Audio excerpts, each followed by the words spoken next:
Vamos a continuar con lo que vimos la vez pasada, donde definimos de manera general lo que era un espacio vectorial. Bien, lo que vamos a hacer es estudiar un espacio vectorial muy particular, que sería R2. Entonces R2 va a ser nuestro conjunto B y nuestro campo aquí va a ser R.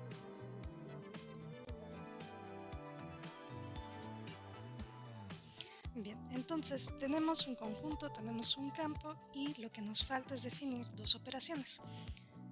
Para esto vamos a considerar lo siguiente. Dos elementos en R2, vamos a tomar la suma como también una pareja donde vamos a operar entrada-entrada. Es decir, si tenemos A, B más C, D, la suma la vamos a definir como sumar A más C y ponerlo en la primera entrada y después sumar B más D y ponerlo en la segunda entrada. Y de manera análoga, pues también vamos a definir un producto escalar que va a ser entrada-entrada. Para un lambda en R y una pareja A, B en R2, definimos el producto como la primera entrada que sea lambda A, la segunda entrada lambda B. Muy bien. Ok. Entonces con estas operaciones R2 se vuelve un espacio vectorial sobre R. Y una buena pregunta pues sería, si yo tengo por ejemplo dos vectores, me gustaría saber como que en dónde queda la suma, ¿no? Sabemos que la suma es de nuevo un elemento en R2, pero me gustaría poder visualizarlo. Entonces, para hablar de una interpretación geométrica dentro del plano, necesitamos recordar algunos resultados de geometría. El primero de ellos nos dice que si tenemos dos vectores, P y Q, entonces el punto medio del segmento que va de P a Q se calcula de esta forma. ¿Sí? Se suman las dos primeras entradas y se divide entre 2, y la segunda entrada es sumar las segundas entradas y dividir entre 2. Y otro resultado que también vamos a utilizar es que si las diagonales de un cuadrilátero se intersectan en el punto medio, entonces el cuadrilátero es un paralelogramo. ¿Sí? Esto es decir que los lados correspondientes o los lados opuestos de ese cuadrilátero son paralelos. Bien, entonces pensemos un poco qué pasa cuando hablamos de dos vectores y queremos calcular la suma. Sí, entonces por ejemplo decimos sean P, que P sea el vector A, B, sea Q igual al vector C, D, ¿sí? Estos en R2, y vamos a definir R que sea la suma de ellos dos, P más Q. Sí, que por definición pues es este vector A más C, B más D. ¿Okay? Entonces vamos a considerar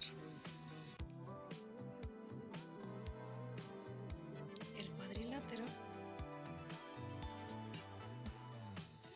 que se forma junto con el origen, ¿sí? con el vector que es de entrada 0,0.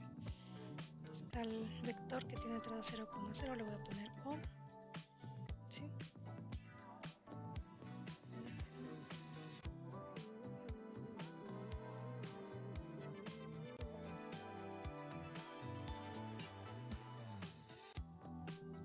Muy bien. Entonces, calculemos el punto medio del segmento 0R. ¿Sí? Entonces, el punto medio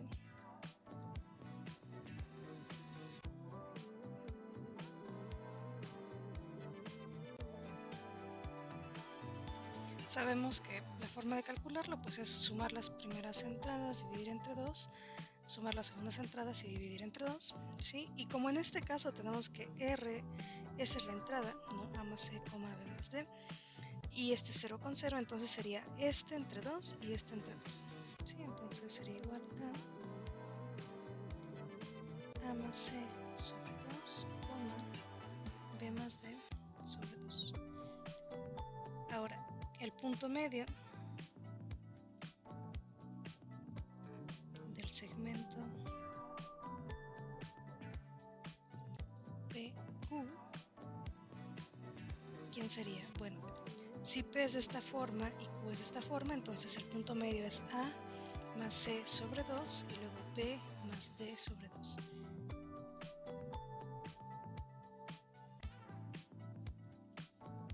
¿Sí? Y lo que podemos notar es que justo estos puntos medios pues son el mismo, ¿no?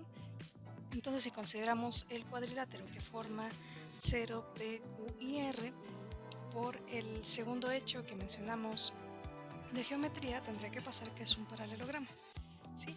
Y eso nos ayuda a tener como una interpretación visual, una interpretación geométrica.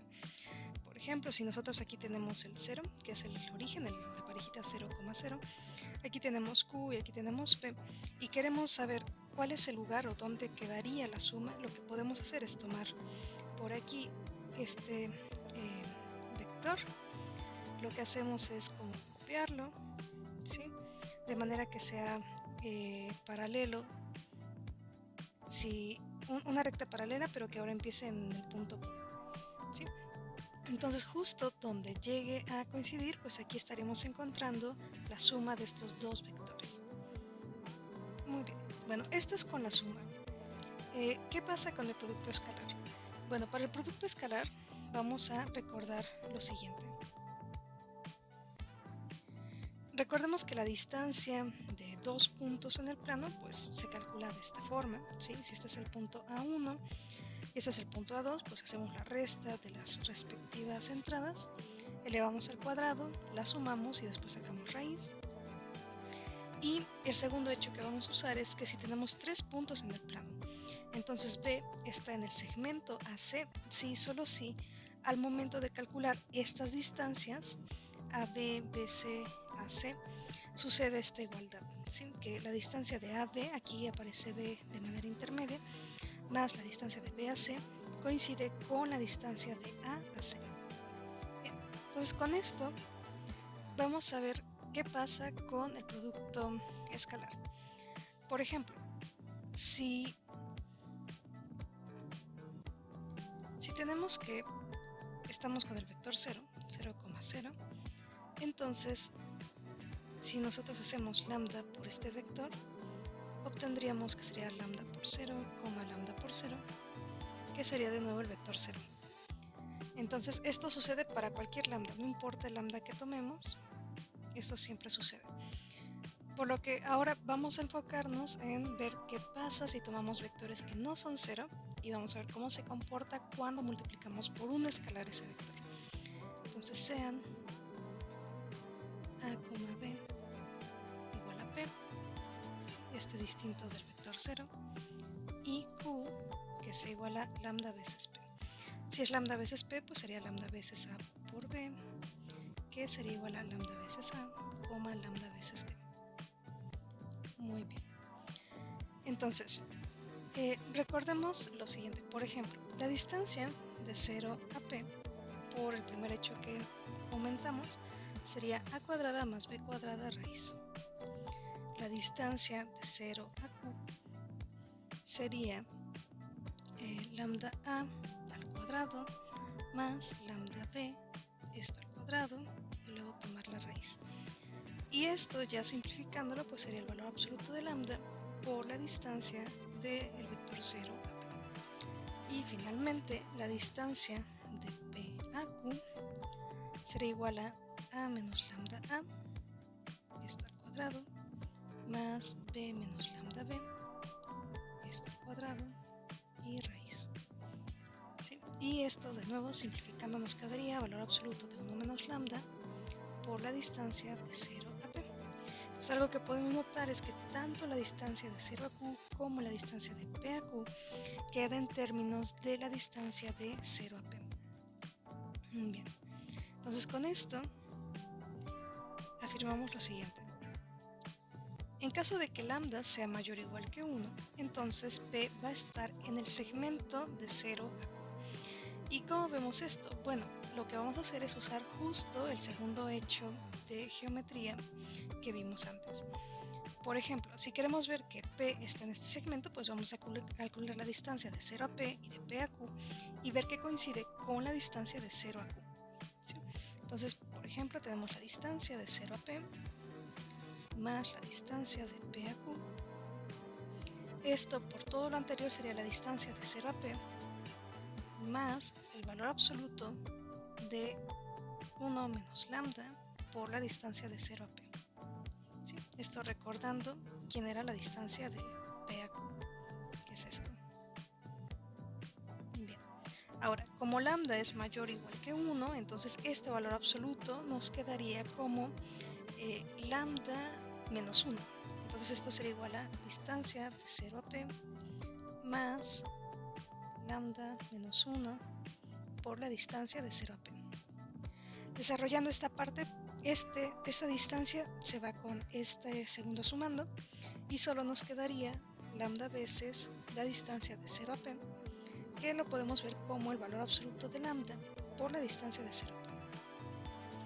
Y recordemos quién era este último. Bueno, este último era justo la distancia de 0 a Q. Entonces esto es igual a la distancia de 0 a Q. Entonces, ¿qué hemos probado? Que esta distancia de 0 a P, de P a Q, es decir, aquí aparece P de manera intermedia, coincide con la distancia de 0 a Q. Entonces, por el segundo hecho que recordamos, obtenemos que P debe estar en el segmento de 0 a Q.